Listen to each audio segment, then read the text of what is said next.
La investigación ha ocupado buena parte de la trayectoria de Laurence Whitehead. Es el investigador principal en política en el Lafayette College de la Universidad de Oxford. Allí, en 2005-2006, desempeñó el cargo de director en funciones y en 2011-2012 fue procurador senior de la Universidad. América Latina, una nueva interpretación y democratización, teoría y experiencia son algunos de sus libros más recientes, a los que se suman otros como Let the People Rule, Democracia Directa en el siglo XXI o La Administración de Obama y las Américas, entre otras importantes publicaciones. Destacan también algunos artículos recientes, como el que aborda la promoción internacional de la democracia como ideología política, publicado en The Journal of Political Ideologies, el dedicado a la promoción antidemocracia, publicado en el Taiwan Journal of Democracy, o el titulado Perdiendo la fuerza, el lado oscuro de la democratización después de Irak, publicado en Democratización en abril de 2009. Laurence Whitehead es además editor de la serie Estudios en Democratización de Oxford University Press y presidente del Consejo Científico del Instituto de las Américas de París. Pero no solo, este investigador pertenece también al comité directivo de la Red Euro-Latinoamericana de Gobernabilidad para el Desarrollo. Laurence Whitehead, profesor de Nuffield College en la Universidad de Oxford, una auténtica referencia en estudios de política comparada, un gran conocedor de América Latina, de España. Laurence, bienvenido a la Universidad de Salamanca. Laurence, ¿cuándo empezaste a vincularte al mundo de la ciencia política? ¿Cuándo empezaste a vincularte al mundo también, dicho de una manera amplia, en sentido amplio, hispánico? Hay que decir que mi interés en la política española era antes de ser politólogo. Mi madre quería ser enfermera en la guerra civil al lado de los republicanos, pero sus padres no se permitió. De todas maneras, ella siempre me educó con esta perspectiva y todavía en secundaria ella me llevó a visitar a España en los primeros años del turismo, ¿no? En 61, en Tossa del Mar, en Cataluña. Estuve leyendo libros tal como Homenaje a Cataluña de George Orwell y cosas por el estilo. Y estuve tratando también de aprender algo de español. Y yo me acuerdo muy bien de una atmósfera que a mí me pareció muy autoritario y muy retrógrado, ¿no? Con, por ejemplo, tratando de aprender español, me encontré con un joven unos 2 años más viejo que yo y le pregunté, ¿qué piensas de Franco? Y él me dijo, vamos por el lado para decir. Y después me contó, Franco mató a mi padre, mató a mi hermano, yo soy el único que sobrevivió, etc., ¿no? Entonces eso me impactó mucho porque en Inglaterra eso era una cosa que no se encontraba mucho. Y eso tal vez me inspiró un poco en estudiar el tema del autoritarismo. Y un poco después, la película, por ejemplo, Viridiana, me encantó como un clásico de Luis Buñuel. De Buñuel contra la censura, ¿no? Era el triunfo maravilloso contra la censura franquista, y eso me impactó mucho. Así que antes de estudiar ciencia política académicamente, ya me había alineado por motivos tales como eso. Está muy claro, o sea que tuviste en los inicios de la formación de tu vocación experiencias personales muy importantes. ¿Qué estudiosos, qué intelectuales influyeron en tus primeros años, en tu formación como politólogo? Bueno, yo diría que el libro de Schumpeter era muy importante, una orientación en aquel entonces no tan, tenía otro significado de lo que tenía después, pero Capitalism, Socialism and Democracy Sí. era uno de los libros clásicos. En realidad, mi problema era que encontré la política británica un poco aburrido y quise entender la política del resto del mundo. Tuve como profesor Philip Williams de Nuffield College, que era el gran experto en la política de Francia, de la Quinta República, pero todos los antecedentes también. Y él me estimuló a estudiar como alumno, por ejemplo, hacer una pequeña investigación. La primera cosa que hice en mi vida era ir al departamento de Corrèze, en el centro de Francia, para estudiar una elección donde los llamados jeunes loups estaban tratando de avanzar la causa del gaullismo, y me entrevisté con un tal Jacques Chirac, en aquel entonces no conocido, porque era empezando su carrera, y escribí un pequeño ensayo sobre la elección de Jacques Chirac en Corrèze en 65, algo así. Así que me encantó, me fascinó mucho el contraste entre la política francesa y la política británica. ¿Y tu salto a América Latina cuándo se produjo? En 67 me dieron una beca para pasar un año en Bolivia. Fui para estudiar la economía de Bolivia y hice algunas cosas más o menos de este tipo, pero rápidamente, era un poco después de Che Guevara, era la dictadura de Barrientos, era pleno Guerra Fría, todo eso. Y me encantó Bolivia y empecé a leer todo, tener amistades en Bolivia, y finalmente dije, si entiendo Bolivia, entiendo la política de Gran Bretaña, eso me hace comparatista, porque todo el resto debe estar en alguna posición en la continua entre las dos cosas, ¿no? Y por eso de ahí en adelante fui como comparatista, pero siempre estudiando otros países y no la política de mi propio país. Y en los años 70 tuviste el gran proyecto intelectual con Guillermo O'Donnell y Philip Smeaton de las transiciones desde un gobierno autoritario. ¿Cómo recuerdas aquel proyecto? Bueno, antes de estos estuve en contacto con Fernando Henrique Cardoso en CEBRAP, en Brasil, y pasé una época en México también. Así que antes de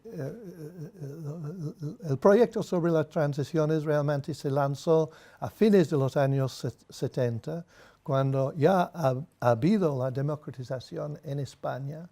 Y la gran pregunta era si después de 30 años de franquismo se podría hacer una transición pacífica a una democracia que pareció constitucional y normal. ¿Cómo es que no se puede hacer la misma cosa en América Latina, donde, aunque hay autoritarismo, no es tan fea, tan dominante como en España? Y volviendo a la transición española, hoy, 40 años después, hay voces críticas, hay sectores que impugnan los pactos que se hicieron. ¿Cómo evalúas con la perspectiva de las 4 décadas que tenemos? Yo creo que yo no hice el trabajo sobre España en el proyecto de transición. Yo creo que había, un poco por la influencia de Linz, etc., había una visión un poco demasiado idealizado de lo que era la transición en España. Era un gran triunfo, no había que negarlo, pero vino a un costo. Y después, en los estudios comparativos, nadie quería ver el costo, nadie quería decir eso es bueno, pero habría que revisar algunas cosas. ¿Y cuáles serían esas cosas, en tu opinión? No quiero meterme demasiado en los detalles de España, pero en términos generales, nuestra idea de las transiciones era una ruptura con no simplemente unas formas oficiales de representación, sino con no simplemente una cosa procedimental de la democracia, sino implicaba abrir nuevos espacios de imaginario político, de creatividad, por ejemplo, en relación con las alianzas internacionales, por ejemplo, en relación con el modelo económico, etc. Lo que pasó en realidad es que en los primeros años de la transición, tanto en España como en otros países, había posibilidades que no sé, España y Grecia también, porque estuve estudiando Grecia, terminaron dentro de OTAN, abandonando su política tercera vía, terminaron dentro de una Unión Europea que quería imponer reglas económicas muy estrechas para que, francamente, los electores no tendrían tanto margen de opción entre las políticas, porque las políticas básicas estarían definidas por tratado y por compromiso internacional y por la lógica del mercado supuestamente despolitizado. Y la consecuencia de eso era un poco sacar el juego al dinamismo y al activismo democratizador de los primeros años. Y eso se vio también en América Latina. En la Universidad de Salamanca estamos muy preocupados por el tema de Cataluña. Y el tema de Cataluña se puede engarzar precisamente como uno de los legados de la transición. El encaje de comunidades autónomas que hemos venido a llamar comunidades históricas, entre las que el País Vasco, Galicia, Cataluña se encuentran, ¿no? Y ahora Cataluña de pronto se ha convertido en el gran problema español. En tu opinión, que además tu primer contacto con España fue Tossa de Mar, ¿cuál es tu visión desde fuera del problema que tenemos ahora mismo en la sociedad española con respecto al encaje catalán? Bueno, empecé en Tossa del Mar. Estamos aquí con el Red Gov que se lanzó en Barcelona. Yo y tú estuvimos en eso a través de Joan Prats, que era un gran auspiciador de eso. Siempre me gustó mucho la ciudad de Barcelona, la intelectualidad catalana. No, digo, yo no hablo catalán, pero gente que vino con esta visión de orgullo de su tradición y además su radicalidad. No quiero decir que me siento sin simpatía por el resto de España, te entiendo, pero me pareció que había un desequilibrio ahí. Y que algunas de las cosas que pasó eran injustas para los catalanes y debería haber una solución negociada, constitucional, acordada entre los dos lados. Hemos visto, al contrario, la instrumentalización del odio por los dos lados, yo diría, de una manera que lleva a los resultados que sabemos que son. Por ejemplo, Raúl Romeva, él está encarcelado en este momento, creo que puede quedar 20 años en cárcel. Yo hablé con él como consejero de la política exterior de la Generalitat. Y uno podría criticar, pero era un hombre honesto, que un poco ingenuamente imaginaba que en Escocia, en Bélgica, etc., podría haber más simpatía por los problemas de los catalanes y no merece 20 años de cárcel por eso. Entonces, eso es crear problemas tremendos. has citado el caso de Escocia y has citado el caso de Bélgica, probablemente, claro, lógicamente de Flandes, ¿no? Como son dos referentes para el caso catalán. ¿Tú crees que puede darse en América Latina un escenario similar en alguno de los países que tú conoces, que se pudiera producir una tensión secesionista, una tensión para buscar un proyecto político diferente fuera del Estado nación construido originalmente? Bueno, el caso más probable habría sido Bolivia, el país donde yo empecé, pero en realidad el esfuerzo de hacer secesión del oriente de Bolivia contra el gobierno de Evo Morales fracasó, y con eso vemos que incluso en el caso probablemente más favorable para la secesión, las fronteras definidas por el Imperio Español durante la colonia siguen gobernando con gran momentum, inercia, y yo creo que eso continúa. Pero algunas de estas fronteras presentan problemas intensos, que no son de secesión, sino de interpenetración, por ejemplo, entre Venezuela y Colombia en este momento, pero también entre Guatemala y México, por ejemplo. Hay realidades vividas en la tierra, en las zonas, que no se encuadra dentro de un modelo demasiado artificial de Estado moderno, weberiano y todo eso. Estamos aquí, como señalabas antes, por la reunión de la red europea, euro-latinoamericana de gobernabilidad. ¿Cuántas veces has venido a la Universidad de Salamanca? ¿Te acuerdas?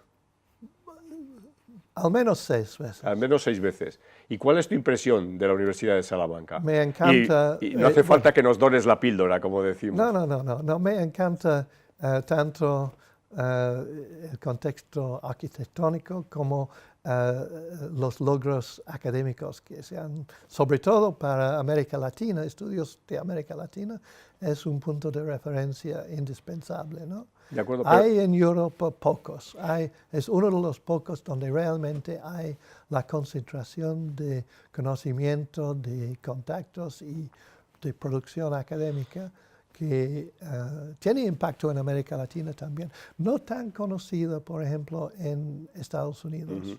Pero también somos una universidad muy europea, tenemos un programa de intercambios en el nivel de Erasmus y demás muy importante, y nos preocupa Brexit. ¿Qué nos puedes, cuál es tu valoración? ¿Cómo nos puedes contar para españoles que solo seguimos Brexit por la prensa?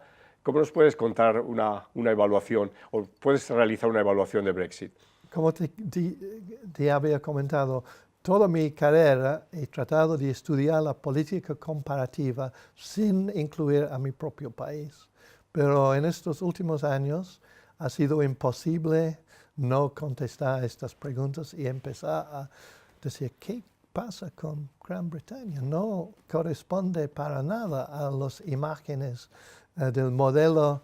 Hay toda la literatura. Yo escribí un ensayo en relación con Arendt Leiphart. Es el famoso que identificó el llamado modelo Westminster como un ideal de democracia mayoritaria. Mayoritaria, ¿no? Y yo dije, no es un model, es un model. Expliqué por qué todas las cosas que hemos hecho con nuestro sistema de gobierno, nuestras reglas, la devolución, los referendos, Fixed Term Parliament Act, todas estas medidas, Supreme Court, pertenencia a la Unión Europea, ha creado una mezcla increíble de autoridades en conflicto. Y estamos viendo en este momento la consecuencia más extrema de eso, que no sé cómo va a salir, porque hemos estado postergando la solución y esperando alguna fórmula mágica para reconciliar las tendencias. Y hoy día Hoy día es el día que debería haber habido el voto fundamental y del Parlamento. Se ha tenido que postergarlo porque no hay mayoría en el Parlamento y la semana próxima, quién sabe, y la opinión pública queda totalmente dividida y puede ser que vamos a tener una elección o puede ser que vamos a tener otro referéndum, pero no hay camino claro para ninguna de estas soluciones. Ahora, ¿cuál es tu opinión personal como Laurence Whitehead? Bueno, Laurence Whitehead, toda mi vida estudié Francia, estudié España, toda mi vida he ido viajando de Inglaterra a Europa, tanto de Europa a América Latina. En Europa siempre expresé opiniones que pareció euroscéptico, porque desde la óptica británica algunas de las ilusiones de Bruselas eran imposibles. Pero después, al regresar a Inglaterra, siempre me tildaron de eurofanático, porque por lo menos entendí algo de lo que estaban diciendo en Bruselas. Había una esquizofrenia entre las dos posiciones. Y eso, yo voté para quedar dentro de los... Y si hay un nuevo referéndum, votaré de nuevo, aunque no sé si para la Unión Europea les conviene tener un socio británico en la condición de ambigua, en esta situación de ambigüedad. Y dividida que tenemos. Pero mi posición sería eso. Y entre otras cosas, por motivos más o menos profesionales, los trabajos que hacemos de colaboración, de comparación, de los profesores que invitamos, los alumnos, la gran mayoría de mis alumnos no son británicos. Y queremos estar abiertos al mundo y queremos entender los varios puntos de vista y buscar maneras de sintetizar y conciliar las diferencias, no de acentuar los odios y las divisiones. Muchas gracias, Laurence, profesor Whitehead, por acompañarnos y espero que venga a Salamanca lo antes posible. Gracias.